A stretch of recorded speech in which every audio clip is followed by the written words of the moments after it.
A crucial light featherweight match here on mat number 1. We have a semi-final between, in the blue gi, Meyram Maquine of Dream Art going against Diego Pato of Cicero Costa in the white.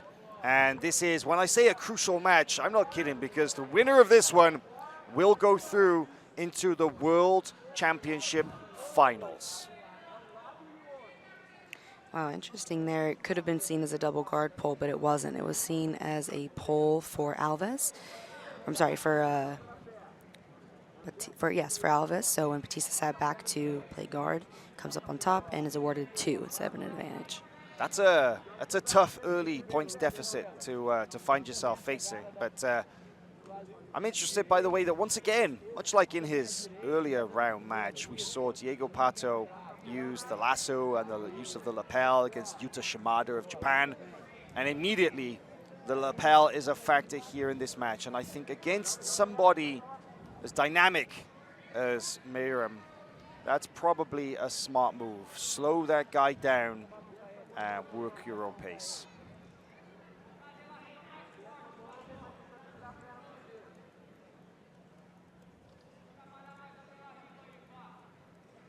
Interesting to see the control of the left ankle by Alves. Oh, we're now back up into the closed guard, though.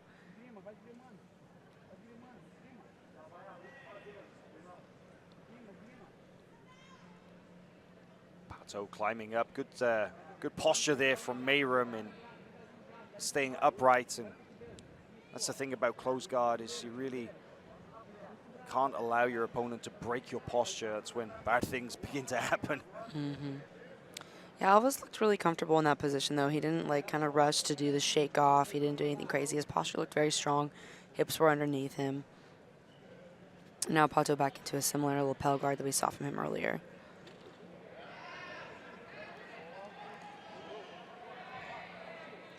It is really tough, though, to start this match down those 2 points based on, like, you know, a technical or a strategic error, because now he's looking to sweep to come on top. But if he does, then he only ends up with an even score rather than getting ahead, which would typically be the strategy.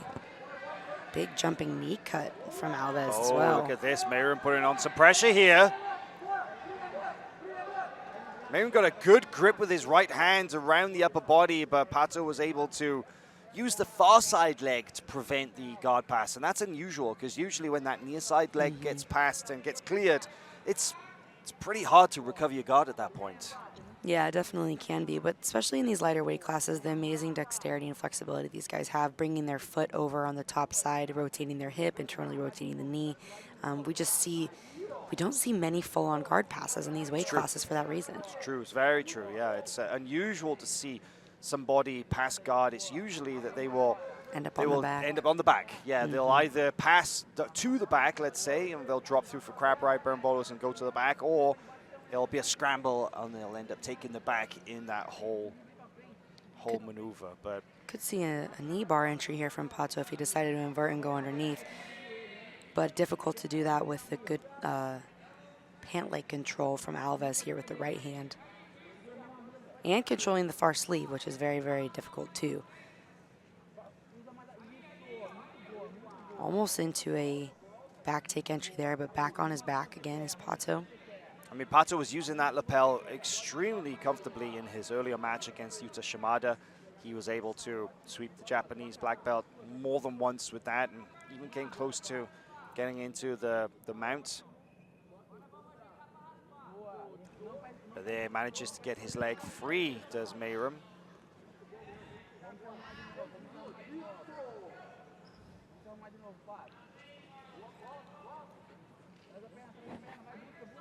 Oh, this is the false sweep there for a moment. Now that position that Pato briefly had there was the false reap, and he used that to tap out Josh Cisneros in the final of the Pan No Gi earlier this year with a brutal knee bar. Yeah, brutal is right. Lightning fast too. Pato has leg locks. Yes. I think Meyram needs to be careful of that. I'm not sure how aware of that fact he is, but I think we saw a little bit of an intro to it a moment ago. Oh, he will come on top for the 2 points here. But now in the top side 50-50 of his own, so not a super safe position to be if you're looking to avoid being swept. Oh, immediately sweeping back is Alves.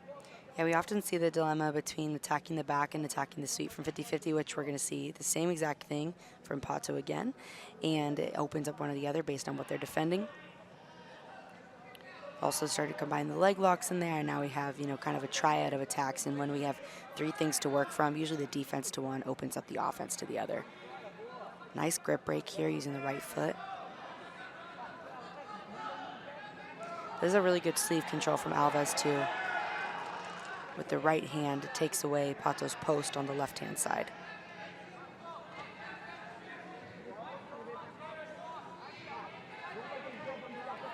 Match slowing down somewhat now that they've entered into this 50-50 guard position, as these things have a habit of doing. Diego Pato scores 2 back, making the score now 4-4. And again, we see, you know, kind of the battle between attacking the back, attacking the sweep. And Alves trying to get some momentum by swinging his leg, but Pato did a good job keeping his knees pinned so that there wasn't any space for Alves to slide his foot inside and try to like enter those crab right positions. But this is a really good grip with Alves' right hand controlling the far pant leg of Pato, making it difficult for Pato to either stand up on that leg for one, but also just to square up and face him. So if he keeps controlling that pant grip, then it kind of gets him closer and closer to these back take entries that he's looking for, or potentially, you know, switching the hips to a knee bar or things of that nature. If anything, it definitely holds Pato in place, doesn't allow him to either stand up or square back up.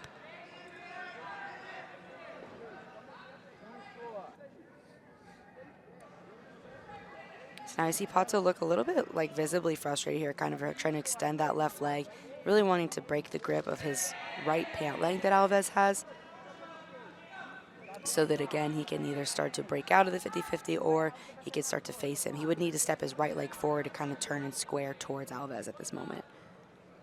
He has the left hand on the lapel to be able to do that and kind of help pull him forward. And there we go. Now he breaks that grip on the pant leg.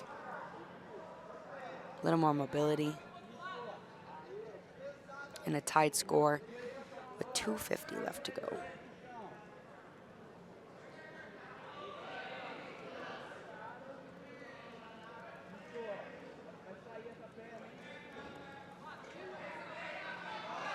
We're back on that pant grip with Alves on the right hand. He kind of trading that and controlling the leg, letting it go, tilting a little bit. But not a whole lot of insistence from either athlete right now, either trying to open the 50-50 or go for a sweep or an attack. So maybe riding down the clock just a little bit. In this position, we may see, you know, Alves kind of hang on and then go for a last-minute attempt since he is on the bottom position. But Pato definitely looking a little more frustrated now, kind of looking up. Trying to free that left foot, but that tight foot lock grip that Alves has makes that very, very difficult. If he could step his left leg over to the other side of the body, he could start to enter a leg drag position. But with that foot lock grip of Alves' left arm, it's hard to do that.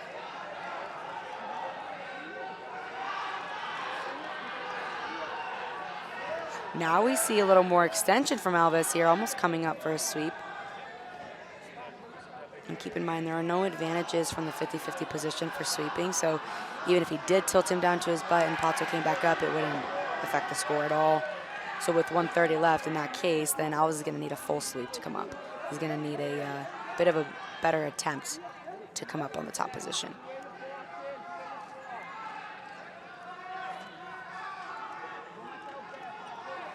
This is a much better position for Alves here, but Pato able to sprawl that leg back and now jump around to the back take. Got one hook in. Got the near side hook in. Good seat belt. Trying to get the second hook in. Meyram is doing his best to deny that. Pato get a little low now. Might see him shake off. So he doesn't have any hooks in here, so he is in danger of falling off if he can be peeled onto his back. Alves doing a good job grabbing the collar and the pant grip he has. But now Pato locked in on that far side arm because of the pant grip that Alves tried to grab. So even if he doesn't score the back here, he has the advantage. And still the seatbelt grip climbing up, and now the hooks come in, but the feet are crossed. So going to come down to the bottom, or to the ground position, still fighting for those hooks in, but in really, really good control is Pato with that deep seatbelt grip and one hook in now in the back. 20 seconds to go, and getting the choking grip here as well. It's deep, it's under the chin. The lapel is definitely deep under the chin here, but they are going out of bounds. May not have the opportunity to finish, and slides into the mount. And they will be reset back in the center with a couple advantages scored for Pato. And we get 2 points for rolling out of bounds with a submission here. It was the correct way to roll, okay, but the rule is if they deliberately flee the mat, they will get DQ'd during a submission. If they roll out of bounds to avoid a submission, but it's the correct way to go, then they return to the center with 2 points for the person who had the submission on. In this case, that's Pato, so we go 6-4 with 5 seconds left.